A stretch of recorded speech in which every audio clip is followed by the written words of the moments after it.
umwe mu mutego abantu bagwamo nuwo kugira plans, kugira igenamigambi, ikintu yifuza kugeraho, urugendo yifuza gukora, ariko akibagirwa igihe cyangwa se ntashake gutekereza igihe, gutekereza igihe, akaba atekereza ati wenda ndashaka kuba nagira wenda urugero imari y'ibihumbi 500, akaba wenda ari umuntu uhembwa ibihumbi 40, agahita avuga ati mpembwa ibihumbi 40 ku kwezi, ku mwaka wose nta kintu na kimwe nigeze nkora mu bihumbi 40, biruvuze ko mpembwa ibihumbi 480, niba mbaze neza ndiza ko imibare yanjye mizima. Akavuga ati ku mwaka wose nta kintu nakoze ku mafaranga mpembwa, mbona ibihumbi 480, akavuga ati ubwo nazagira ibihumbi 500 ryari, agahita acika intege kubera ko arimo kureba ngo igihe byamfata ni kinini. Ariko aho duhera no kubwira abantu mwikwirengagiza igihe, kuko igihe nacyo ni icyangombwa, it's a requirement. Wa muntu uhembwa 40 ku kwezi ashobora kuvuga ati ngiye kuzajya nzigama ibihumbi 4, ni kimwe cya 10 cyonyine ku kwezi. Nyuma y'umwaka umwe nabikora adasiba, azaba afite ibihumbi 48. Bye nta nibwo turashyiraho, bye nta muntu umubaza n'ibye. Nabikora atyo akamara imyaka 10, ntabwo turabara inyungu, azaba afite ibihumbi 480 mu myaka 10. Aho ikibazo kizira ni ikihe? Ubwira umuntu ngo kugira ngo ugire ibihumbi 500 ufite ubushobozi bwonyine bwo kuzigama ibihumbi 4 ku kwezi, bya gufata imyaka 10, gahita banga imyaka 10 yose kweri. Ntarebe ko imyaka 10 ihita vuba iyo uyirebye uyishyize mu gihe cyashize. Iyo uyireba uyishyize imbere ukavuga ngo sizagera ryari, bumva ari mwinshi. Imyaka 10 ihita vuba cyane. Hanyuma iyo racitse intege ntabikore, ntafate wa mwitozo wo kubaho azigama, nubwo ari 4 ni bike. Ku muntu ufite indoto yo kuzigama 500, ibihumbi 4 ni bike. Ariko yifashe discipline, ugafata discipline mu Kinyarwanda, ugafata umwitozo udasibaho wo kuzigama 4 ku kwezi, buri gihe kwaguhembye 40 ukafataho 4. Imyaka 10 yishize ntumenye ko ishize, kandi utungwa no kubona ufite ibihumbi 500 utigeze ugira kwa 40. Aho duhera kubwira ngo hano igihe mwikirengagiza. Cya kabiri, tubwira abantu ngo mu muco wo kuzigama ducurukura ibintu, akenshi ducurika. N'ibyo ducurukura akenshi iyo umuntu abonye amafaranga aravuga ngo ndayabonye, reka mbanze nikenure, banze nikuremo ubukene, nikenure, nkora ibyo nsabwa, niba ari ukodesha inzu nyikodeshe, niba ari ushyira credit nyishyure, niba ari ugura kenda nkagure, niba ari utembera ntembere, hanyuma nzarebe ibizasaguka nzabone kuzigama. Ntabwo ariko bikora, kuko iyo bikoze gutyo ntibigera uzigama. Kuzigama bihera mu kubicurukura, ukavuga uti mbonye amafaranga, ngiye kubanza nzigama ngahe, hanyuma asigaye nzabeho ubuzima buhwanye nayo. Iki cya kabiri. Ikindi cya gatatu, tubwira abantu cyane nuko kuzigama bidasaba amafaranga menshi. Ariyo mpamvu nyine minimum dushyira amafaranga 2000. Kugira ngo ntagire umuco wo kuzigama, aho bihera mu kuvuga ngo ayo nshoboye kuzigama ubu ngubu, cyongereza what I can afford, ayo nshoboye ubu, ku buryo nayazigama nkanabaho, niyo yaba make ashoboka, nta kibazo. Upfa gusa ayo wemeye kudasiba kuyazigama. Ahantu ukuntu bigenda, ukuntu n'umuntu atekereza, ubanza ku rubuga rwanyu mushyiraho n'ibintu by'imitekerereze, ukuntu umuntu ateye. Iyo uziganye make make ukabona ukuntu azamuka, biguha ubushake n'imbaraga byo kongera kuzigama. Hari umuntu ugeze kuza hano muri 2017, ikiga Arnite iterambere fund kimaze iminsi mike gitangiye, mike rwose, ko cyashyizweho mu kwezi kwa karindwi 2016. none waje turamushishikariza kuzigama, ariko ntiyabyakira cyane. Ataka umuntu mukushuva ngo nzigame, reka shyiramo 3 ibihumbi 3, ashyiramo 3 arigendera. Agarutse ejo bundi hangasanga yabaye yikubye birenze kabiri, kubera ko iterambere fund gitangira umugabane n'amafaranga 100, umugabane umwe. Ubu ngubu umaze kurenga 200. Ni ukuvuga ko umuntu washyizemo amafaranga muri 2016 gitangira, washyizemo ibihumbi 10 afite arenga 20, utarayakuye muri rumvikana. Washyizemo miliyoni afite 2, washyizemo miliyari afite miliyari 2, washyizemo miliyari 5 afite 10. Urumva ukuntu igihe gitanga nuzikomeye cyane. So warumbajije umuntu azigama kangahe? Arnite iterambere fund ni ikigo kiri mu bwoko bwa twita mu cyongereza open-ended product, open-ended fund. Okay. Bivuze iki mu Kinyarwanda? Ni ikigega uzana amafaranga igihe uyaboneye. Ushobora bitewe n'igihe uyaboneye. Buri wese na bitewe n'ibyo yunguka. Hari umuntu tufata mu gihe umuntu ucuruza. Hari abantu bacuruza mu masoko hanze ahangaha, bacuruza nk'ibiribwa.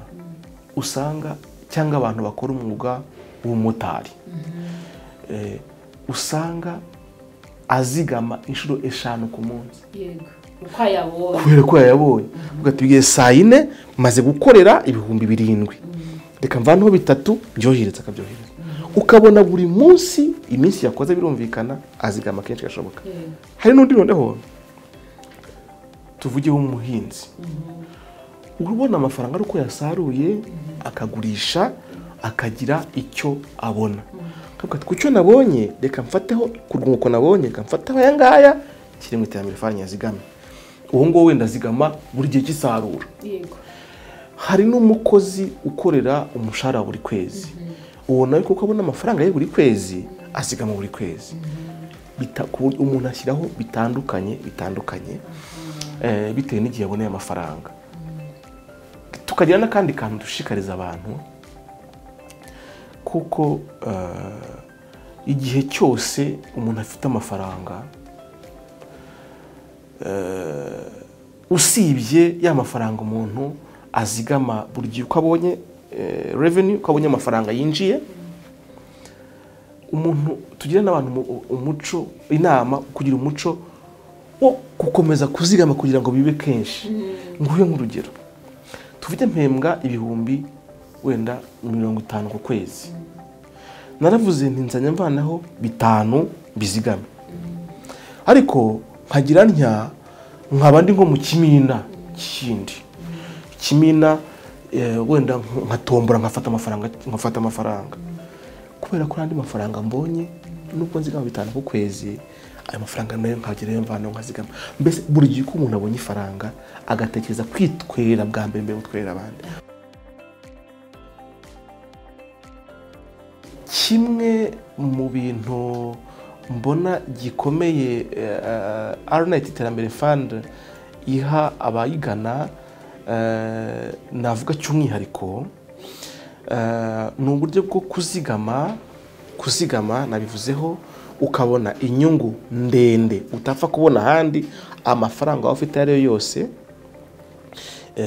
kurungwa nibura 11%. Umwaka ushize twatanze inyungu ya 11.55%. Inyungu igenda izamuka umunsi ku wundi. Kubona inyungu nini kandi amafaranga uzanye ariyo yose. Ariko ikintu gikomeye cyane muri ikintu twahereho kigihe time ni ikintu hariho muri mu iterambere fund ubwikube bw'inyungu ku buryo bushimishije uko umwaka ugenda ku myaka igenda ihita bita compounding effect. Biteye bite? Amafaranga uzanye tuvuge ko ushoye ibihumbi 2,000, umwaka nurangira ukaba warungutse 10%, dufata urugero kuko nirwo rwose kurubara, ukaba warungutse 10%, umwaka uzarangira wa mbere ufite amafaranga 2,200 kubera ko wungutse 10%. Ya ukuntu iterambere fund rikora, rwa rwunguko ruhita rujya kuri bya 2,000 ku gutangira mu mwaka wa kabiri ufite amafaranga 2,200, akazabyara inyungu umwaka wose. Tuvuge ko ari 10%, ni urugero twafashe 10%, nubwo tumuka menshi arenze 10%. Ku mpera z'umwaka wa kabiri uzongera wunguke nibura 10% bya 2,200. Tuvuge ko nandi washyizemo, nuko uzarangiza umwaka wa kabiri ufite amafaranga 2,400 arenga. Umwaka wa gatatu uzawutangirana bya 2,400, nacyo ugende byara inyungu. Uri murabona n'inyungu uretse amafaranga ushyira mu iterambere fund, n'inyungu ugenda wunguka nayo iragenda ikazabyara andi mafaranga. Tugashishikaza abantu tuvuga gute rero, kuzigama nibyo ni byiza, ariko ni byiza no kuzigama igihe kirekire kugira ngo ubone inyungu iterambere fund itanga ishingiye no itari gusa inyungu y'amafaranga wazanye, ahubwo ishingiye ku kuba na ya nyungu wabonye nayo byandi izindi nyungu. Cyo ni ikintu gikomeye cyane cyane iyo bibaze ku gihe kirekire. Cya gatatu, ya mafaranga washoye mu iterambere fund, iyo waziganye mu iterambere fund, iyo uramutse uyakeneye tuyaguhana n'inyungu zayo kandi ku buryo bworoshye. Icya kane, ku bijyanye n'ibindi bicuruzwa, nuko umuntu agereranya icyo ubona. Niba hano tuguha amafaranga yose wazana ubona 11%, nta kindi gicuruzwa washoramo kiretse ufite amafaranga menshi ukigira ku isoko wenda tuvuge kugura nk'impapuro menshi wenda za beneri za leta zishyirwa hanze na beneri bikana ukigurira. Ariko iterambere fund igufasha gushora imari nta kindi kintu utekereje. Kuno ku muntu ufite amafaranga menshi, mu iterambere fund rifite services zitandukanye zidufasha nyine mu ishoramari. Uzana amafaranga hano yunguka 11%, nta wundi mubare wakoze, nta yindi commission watanze. Iterambere fund ni manage n'ikigo cya leta, nta commission utanga, nta musoro utanga. Ya nyungu iyo tubwira 11%, abari 11% byose byavuyeho, nta kindi kintu nta kindi kuzuri butanga. Kuvuga birahendutse kandi byunguka menshi. Numva nashishikariza abantu kutugana kubera ko ni kutanga inyungu iri hejuru kandi tukorohereza abantu kubona amafaranga igihe bayakeneye, ndetse no kuyongeraho igihe babonye andi, ku buryo bitagira icyo bihungabanya kuri ya investment, kuri ya saving bakoze, kuri kwa kuzigama kwabo bakoze. Nifuza kuvuga ibintu bibiri tugana ku musozo. Niyo kuba namara impungenge wenda umuntu waba ufite amafaranga yifuza kuzigama ugateka se RNIT se kugira bira bintu n'isi ibintu bimenyerewe. Yari unigeze kugushikeza kuzana amafaranga ye kuyazigama hano, hamwe njye ahantu nzi abantu mfa rwambere mumvise. Nuko ni gahunda ya leta, ibigega ducunga bicunzwe neza kinyamwuga. Amafaranga dukusanyije tuyashora kinyamwuga tugamije ko abantu bungukirwa. Niyo ntego yacu. Ngukirwa birenze ahandi bashobora gushyira amafaranga. Hanyuma ikindi kintu nuko nongera gushishikariza abantu kugira umuco wo kuzigama, kubera ko na Bibiliya, muri Bibiliya huzuyemo amagambo atubwira gutekereza kuri ejo. Kandi Bibiliya ntivuge gusa kuri ejo ho mu ijuru ejo hanyuma y'ubu buzima, ikanavuga no mu buzima busanzwe. Ntabwo nibuka neza ariko hari amagambo menshi avuga ukuntu umuntu uronka akarya akamara bakamuhuza n'umuntu utagira ubwenge cyane, bagahuza umuntu ugira icyo aronka agateganyiriza ejo bakamuhuza n'umunyabwenge. Tuba abanyabwenge rero, tuba abanyabwenge, dutekereze uyu munsi, dukore ku buryo ejo hazaba heza kurushaho.